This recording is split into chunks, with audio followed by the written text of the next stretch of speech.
어르신들, 제가 오늘 드릴 이야기는 그냥 정보가 아닙니다. 이걸 모르고 계시면 매달 33만 원, 1년에 400만 원을 조용히 놓치실 수 있습니다. 네. 예, 나는 재산도 없고 통장에 2천만 원밖에 없는데 왜 탈락이야? 실제로 제 사무실에 오신 69 어르신 말씀이었습니다. 평생 공사판에서 일하시고 허리 한번 못 하신 분입니다. 그런데 기초연금 탈락 통지서 한 장 받으셨습니다. 이유가 뭔지 아십니까? 낼문 차 한 대 때문이었습니다. 또 어떤 분은 아들이 명절에 500만 원 보내줬다가 그 돈 때문에 탈락했습니다.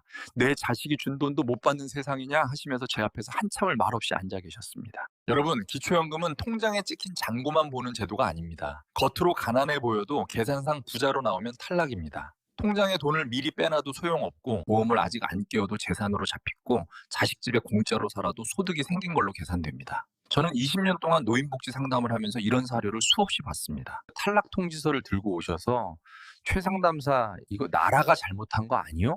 하고 묻는 분들 거의 다 공통점이 있습니다. 제도는 복잡한데 아무도 정확히 알려주지 않았다는 겁니다.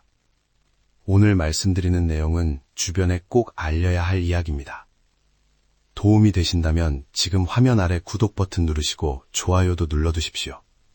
그래야 다음에 기준이 바뀌거나 중요한 정보가 생겼을 때 바로 받아보실 수 있습니다.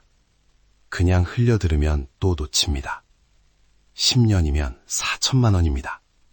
저는 겁을 들이려는 게 아닙니다. 억울하게 당하지 말자는 겁니다. 지금부터 제가 현장에서 직접 겪은 사례를 바탕으로 탈락시키는 6가지 함정 아주 쉽게 풀어드리겠습니다. 끝까지 들으셔야 내 돈 지킬 수 있습니다. 어르신들, 제가 상담실에서 가장 많이 듣는 말이 있습니다. 최 상담사, 자식이 준 돈도 못 받습니까? 이 말씀을 하실 때 표정이 참 복잡합니다. 서운함도 있고 억울함도 있고 평생 고생한 세월이 한꺼번에 떠오른 얼굴입니다. 오늘 말씀드릴 첫 번째 함정은 바로 이것입니다. 자녀가 준 목돈이 기초연금을 끊어버릴 수 있다는 사실입니다. 얼마 전 일입니다. 이른을 앞둔 박영수 어르신이 찾아오셨습니다. 평생 공사 현장에서 일하시고 무릎도 성하지 않은 분입니다. 통장에는 2,500만 원 정도가 있었습니다. 기준선 바로 아래에 계셨던 분입니다. 그런데 설날에 아들이 500만 원을 보내줬습니다. 아버지, 이제는 좀 쉬세요 하면서 보낸 돈이었습니다. 그 돈이 통장에 찍히고 2달 뒤 기초연금 탈락 통지서가 날아왔습니다. 어르신은 도무지 이해가 되지 않았습니다. 그 돈은 생활비 쓰라고 준 건데 내가 갑자기 부자가 된 것도 아닌데 왜 탈락이냐고 하셨습니다. 여기서 중요한 것은 나라가 보는 계산 방식입니다.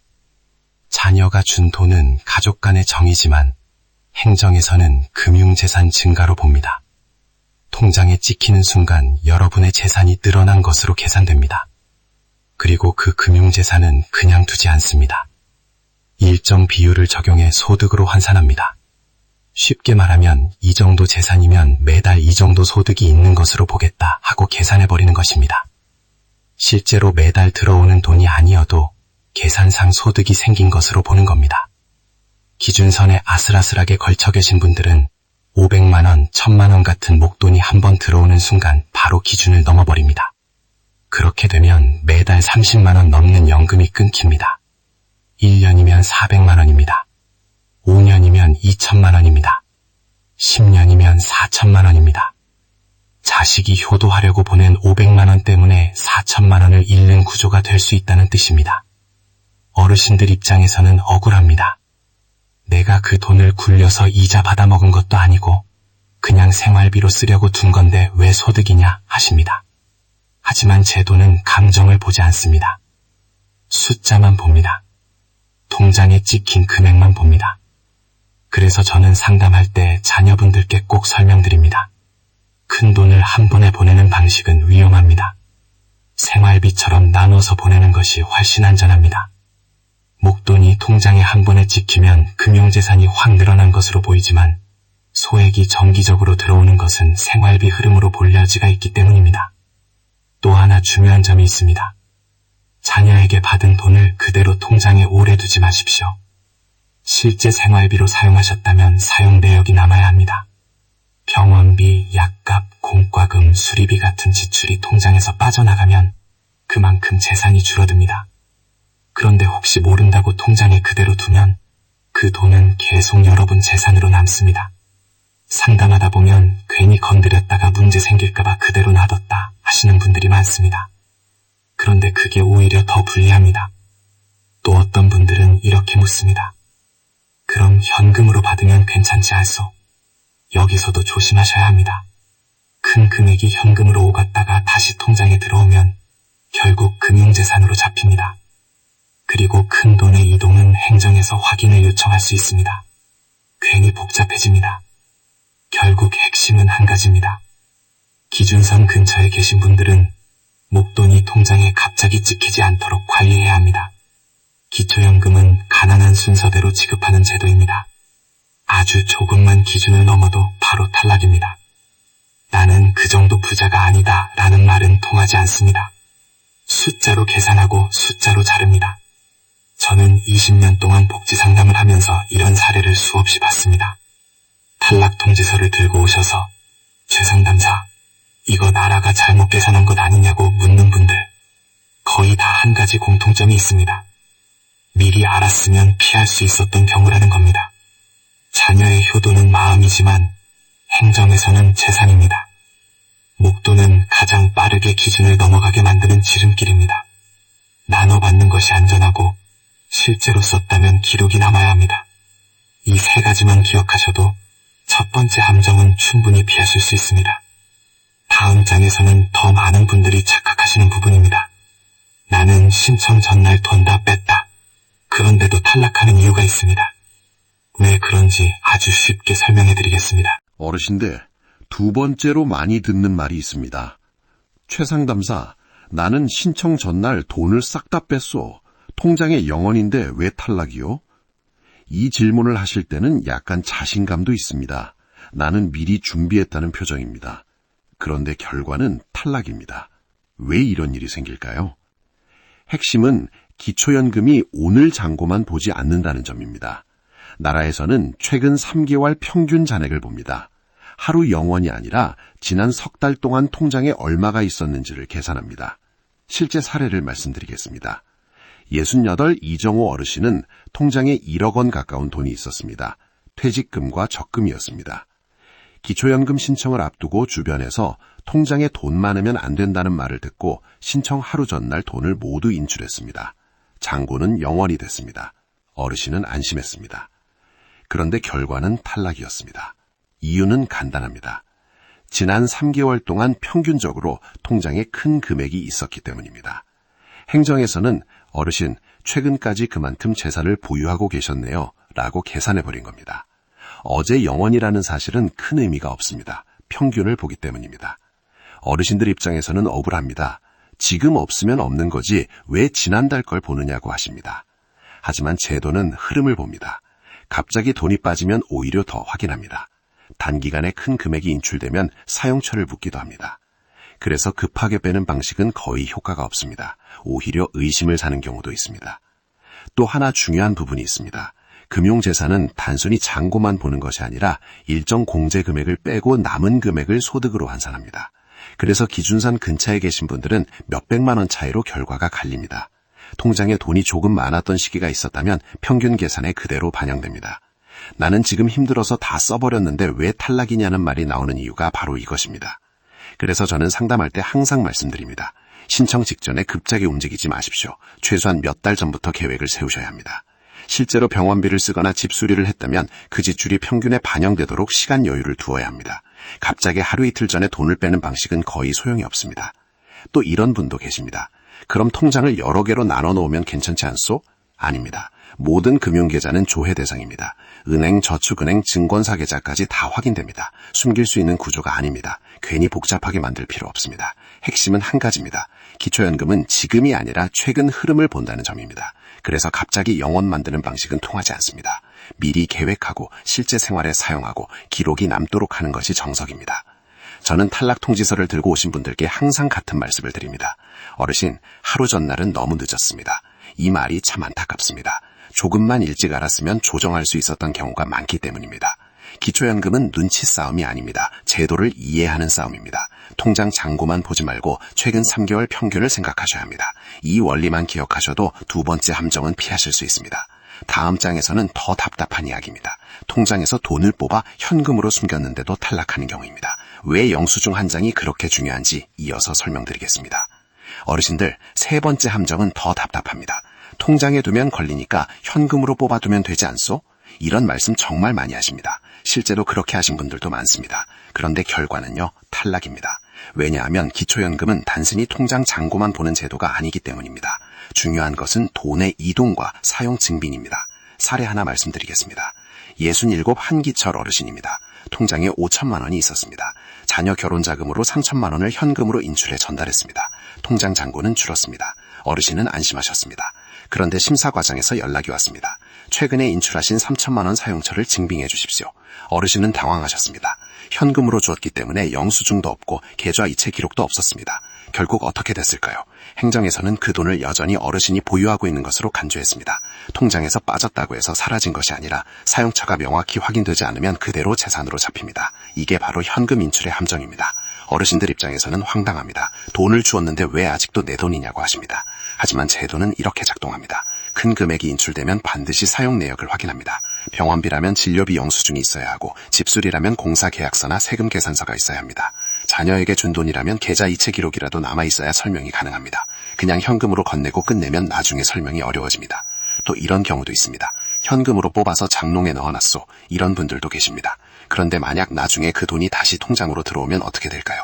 또다시 금융재산으로 잡힙니다. 그리고 인출과 재입금이 반복되면 오히려 더 의심을 받을 수 있습니다. 괜히 복잡해집니다. 기초연금은 숨기는 싸움이 아닙니다. 기록의 싸움입니다. 저는 상담할 때 항상 말씀드립니다. 어르신, 종이 한 장이 돈입니다. 병원비 영수증, 약값 영수증, 수리비 영수증, 장례비 영수증까지 전부 모아두셔야 합니다. 실제로 지출이 있었다면 그 기록이 남아야 재산에서 빠집니다. 기록이 없으면 그 돈은 아직 어르신 주머니에 있다고 계산합니다. 특히 큰 금액일수록 더 엄격하게 봅니다.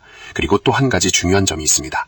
갑자기 큰 현금 인출이 있으면 소득을 줄이기 위한 의도적 행동으로 오해받을 수 있습니다.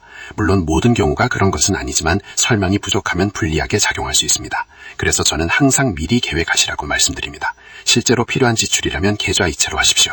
가능하면 현금 거래는 피하십시오. 그리고 반드시 서류를 챙기십시오. 어르신들께서 평생 모은 돈을 쓰는 것까지 눈치 보라는 이야기가 아닙니다. 다만 제도를 이해하고 움직여야 억울한 탈락을 피할 수 있다는 말씀입니다. 현금으로 뽑았다고 해서 재산이 사라지는 것은 아닙니다. 사용처가 명확히 증명되어야만 재산이 줄어든 것으로 인정됩니다. 이 원리만 기억하셔도 세 번째 함정은 충분히 피하실 수 있습니다. 다음 장에서는 더 많은 분들이 놓치고 있는 부분입니다. 보험입니다. 아직 계약하지 않았는데도 재산으로 잡히는 이유, 이어서 설명드리겠습니다. 어르신들, 이번 이야기는 정말 많이들 놓치십니다.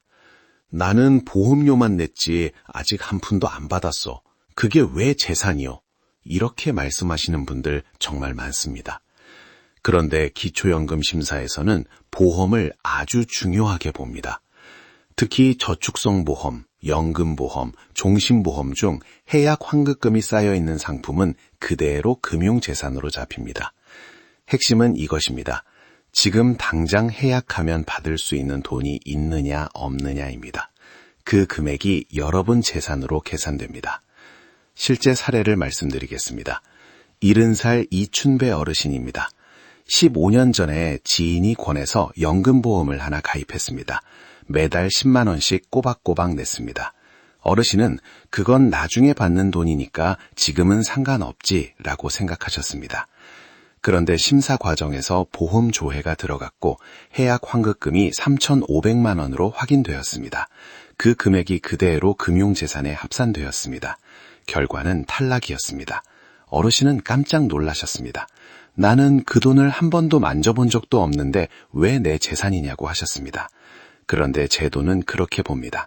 보험을 깨지 않았어도 당장 해약하면 받을 수 있는 돈이 있다면 그건 여러분이 보유한 재산으로 계산합니다. 특히 오래 유지한 보험일수록 환급금이 커져 있습니다. 본인은 까맣게 잊고 있었는데 몇 천만 원이 쌓여 있는 경우도 많습니다. 그 한 건 때문에 연금이 끊기는 사례가 생각보다 많습니다. 또 어떤 분은 이렇게 말씀하십니다. 그럼 당장 해약하면 되는 거 아니요? 여기서 또 조심하셔야 합니다. 해약하고 돈이 통장에 들어오면 그 역시 금융재산으로 잡힙니다. 그리고 갑자기 큰 금액이 이동하면 다시 평균 잔액 계산에 반영됩니다. 그래서 무조건 해약이 답은 아닙니다. 상품 종류와 환급 구조를 정확히 알고 판단해야 합니다. 보험에는 순수 보장형과 저축성이 섞여 있습니다. 순수 보장형은 해약 환급금이 거의 없기 때문에 영향이 적습니다. 하지만 저축성은 다릅니다. 반드시 보험사에 전화해서 지금 해약 환급금이 얼마입니까? 라고 물어보셔야 합니다. 상담하다 보면 본인도 모르는 보험이 여러 건 나오는 경우도 있습니다. 예전에 가입해놓고 잊어버린 상품이 발목을 잡습니다. 어르신들 여기까지 들으셨다면 아마 마음이 조금 무거워지셨을 겁니다. 나는 혹시 보험 때문에 탈락하는 거 아닌가 하는 생각이 드실 겁니다. 바로 그 점검이 중요합니다. 모르고 있으면 탈락입니다. 알고 움직이면 조정할 수 있습니다. 보험은 특히 기준선 근처에 계신 분들에게 치명적입니다. 몇 백만 원 차이로 결과가 갈립니다. 지금 이 부분에서 화면을 끄시면 안 됩니다. 보험 하나 때문에 연금이 날아가는 경우 실제로 너무 많이 봤습니다. 다음 이야기는 더 민감합니다. 차 한 대 때문입니다. 중고차 500만 원짜리인데 왜 탈락이요? 이렇게 묻는 분들 정말 많습니다. 자동차가 어떻게 소득으로 계산되는지 그 구조를 모르면 또 억울한 상황이 생깁니다. 바로 이어서 설명드리겠습니다. 어르신들, 5번째 함정은 정말 억울하다고 말씀하시는 분들이 많습니다. 최 상담사, 내 차는 10년도 넘은 중고차요. 팔아도 500만 원도 안 나오는데 그게 왜 문제가 돼요? 이렇게 말씀하십니다. 그런데 기초연금 심사에서는 자동차를 단순히 낡았느냐 새 것이냐로 보지 않습니다. 일정 기준에 걸리면 그 차를 재산으로 계산하고 경우에 따라서는 소득으로까지 환산합니다. 실제 사례를 말씀드리겠습니다. 68 문창수 어르신입니다. 젊을 때 건설 현장에서 일하셨고 허리가 많이 상하신 분입니다. 그때 힘 좋을 때 샀던 배기량 큰 승용차를 아직도 타고 계셨습니다. 중고 시세로는 그렇게 비싸지 않았습니다. 그런데 폐기량이 기준을 넘는 차량이었습니다. 심사 과정에서 차량가액이 일정 금액 이상으로 산정되었습니다. 그 차량이 그대로 재산에 포함되었고 소득 환산까지 적용되면서 기준을 초과해 탈락이 되었습니다. 어르신은 이해가 되지 않았습니다. 이 차는 나한테는 그냥 발이요. 팔면 얼마 되지도 않소. 하지만 행정에서는 차량가액과 기준을 보고 계산합니다. 자동차는 크게 두 가지를 봅니다. 하나는 차량가액입니다. 보험개발원 기준가액 등으로 산정됩니다. 중고시장에서 실제 얼마에 팔리느냐와는 다를 수 있습니다. 또 하나는 배기량이나 차종입니다. 일정 기준을 넘는 고급 승용차는 기본적으로 불리하게 작용합니다. 특히 차량가액이 일정 금액 이상이면 재산으로 그대로 포함되고 그 재산이 다시 소득으로 환산됩니다. 쉽게 말하면 이 정도 차를 유지할 수 있으면 그만한 경제력이 있다고 보는 구조입니다. 어르신들 입장에서는 속이 상합니다. 나는 빚도 있고 생활도 빠듯한데 차 하나 있다고 부자로 보느냐고 하십니다. 그런데 기초연금은 냉정하게 숫자로 자릅니다. 감정은 고려하지 않습니다. 그래서 저는 상담할 때 항상 차량 등록증부터 확인합니다. 기준선 근처에 계신 분이라면 자동차가 가장 큰 변수 중 하나입니다. 또 이런 경우도 있습니다. 차를 아들 명의로 돌리면 괜찮지 않소? 이 부분도 조심하셔야 합니다. 갑자기 명의를 이전하면 그 과정에서 증여 문제나 다른 재산 변동으로 해석될 수 있습니다. 그리고 실질적으로 누가 사용하느냐에 따라 판단이 달라질 수 있습니다. 단순히 이름만 바꾼다고 해결되는 구조는 아닙니다. 계획 없이 움직이면 오히려 복잡해질 수 있습니다. 가장 현실적인 방법은 기준에 걸리는 차량이라면 처분을 고민해보는 것입니다. 물론 쉽지 않습니다. 평생 함께한 자일 수도 있고 병원 다니는데 꼭 필요할 수도 있습니다. 하지만 계산해 보셔야 합니다. 연금이 1년에 400만 원입니다. 몇 년만 지나도 금액 차이가 큽니다. 자동차 한 대 때문에 매달 받을 수 있는 연금을 포기해야 한다면 냉정하게 판단해야 합니다. 또 하나 기억하셔야 할 점은 장애인 차량이다 생업용 차량처럼 예외 규정이 있는 경우도 있다는 것입니다. 무조건 다 탈락은 아닙니다. 다만 본인이 해당되는지 정확히 확인해야 합니다. 그냥 내 차는 낡았으니까 괜찮겠지라고 생각하시면 위험합니다. 기준은 여러분 생각과 다를 수 있습니다. 어르신들 여기까지 들으셨다면 아마 머리가 조금 복잡해지셨을 겁니다. 통장도 문제고 현금도 문제고 보험도 문제고 이제 자동차까지 문제라고 하니 답답하실 겁니다. 그런데 아직 하나 더 남았습니다. 진 이야기입니다. 특히 자식 집에 함께 사는 경우 아무 월세도 안 내고 사는데도 소득으로 계산되는 구조가 있습니다. 이 부분 모르고 계시면 정말 억울한 상황이 생길 수 있습니다. 마지막 6번째 함정 바로 이어서 설명드리겠습니다. 어르신들, 마지막 6번째 함정은 정말 서럽습니다. 내 집도 아니고 자식 집에 얹혀 사는데 그것도 문제가 됩니까? 이렇게 묻는 분들 많습니다. 특히 남편이나 아내 먼저 보내고 혼자 계시다가 자녀 집으로 들어가신 분들 가장 많이 걸리는 부분입니다. 본인 명의 집은 없고 통장 잔고도 많지 않은데 탈락 통지서가 옵니다. 이유가 뭘까요? 바로 무료 임차 소득이라는 계산 때문입니다. 사례를 하나 말씀드리겠습니다. 71살 강현욱 어르신입니다. 남편 돌아가신 뒤 혼자 살다가 건강이 안 좋아져서 아들 집으로 들어가셨습니다. 아들 명의 아파트였고 시가 표준액이 꽤 높았습니다. 어르신은 월세도 안 내고 관리비 일부만 보태며 살고 계셨습니다. 그런데 심사 과정에서 연락이 왔습니다. 어르신은 고가주택에 무상으로 거주 중이시기 때문에 일정 금액의 소득이 발생한 것으로 보겠습니다. 어르신은 깜짝 놀라셨습니다. 나는 돈 한 푼 받은 적 없는데 무슨 소득이냐고 하셨습니다. 그런데 제도는 이렇게 계산합니다.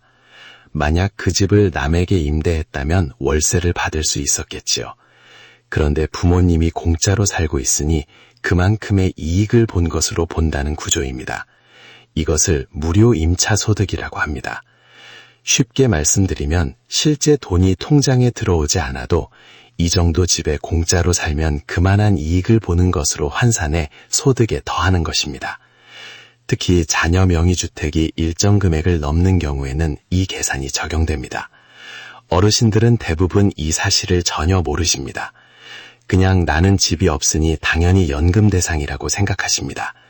그런데 거주하는 집의 가치가 영향을 미칩니다. 여기서 중요한 점은 두 가지입니다. 첫째, 집의 시가 표준액입니다. 둘째, 실제로 임대료를 내고 있는지 여부입니다. 만약 일정 금액의 월세를 실제로 지급하고 있다면 그 부분은 바르게 계산될 수 있습니다. 그러나 아무런 비용 없이 거주하고 있다면 무료 임차 소득이 반영될 가능성이 있습니다.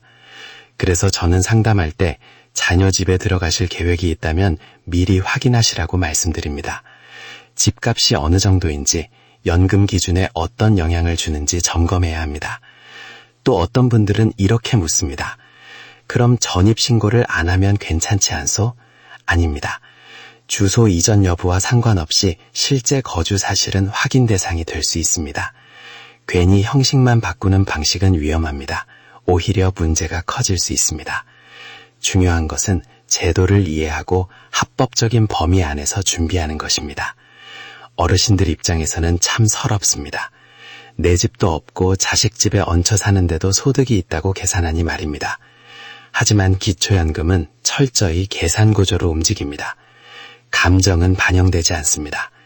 그래서 더더욱 미리 알고 대비해야 합니다.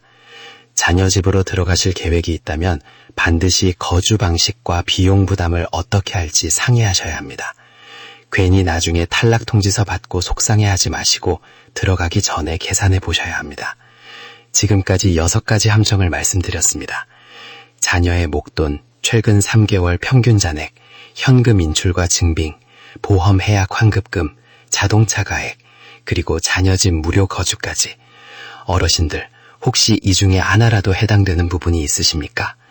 나는 괜찮겠지 하고 넘기시면 위험합니다. 기초연금은 몰라서 놓치는 경우가 대부분입니다. 아는 분은 조정하고 모르는 분은 탈락합니다.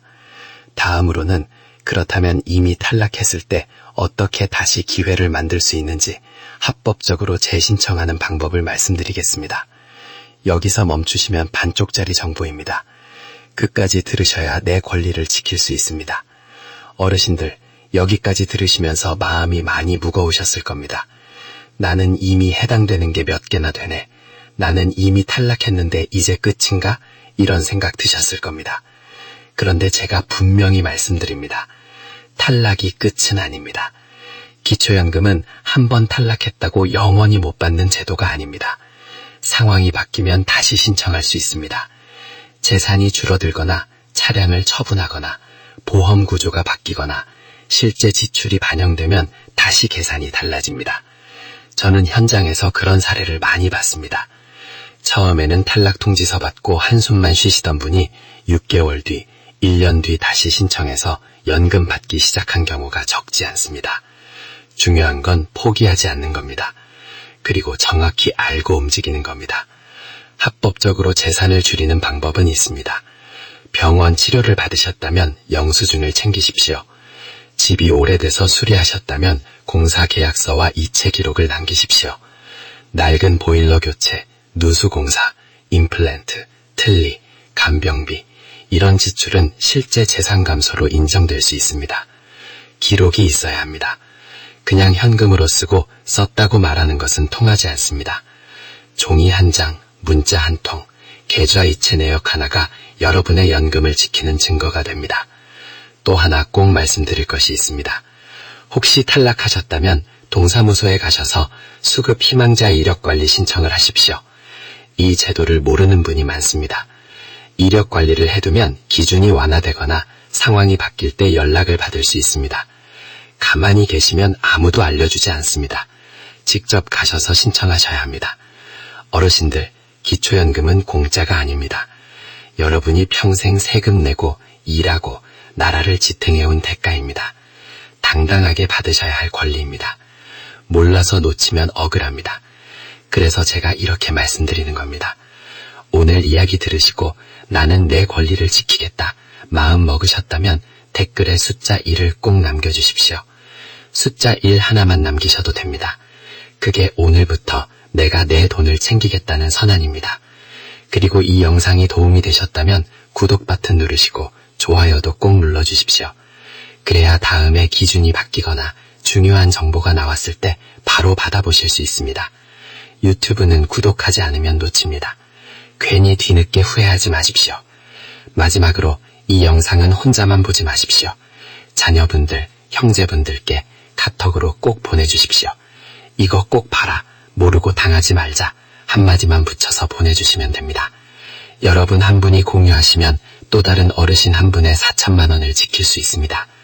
저는 앞으로도 현장에서 보고 듣는 이야기, 복잡한 제도를 쉽게 풀어서 계속 전해드리겠습니다. 끝까지 함께하겠습니다. 오늘도 건강하시고 여러분의 권리는 반드시 지키십시오. 감사합니다.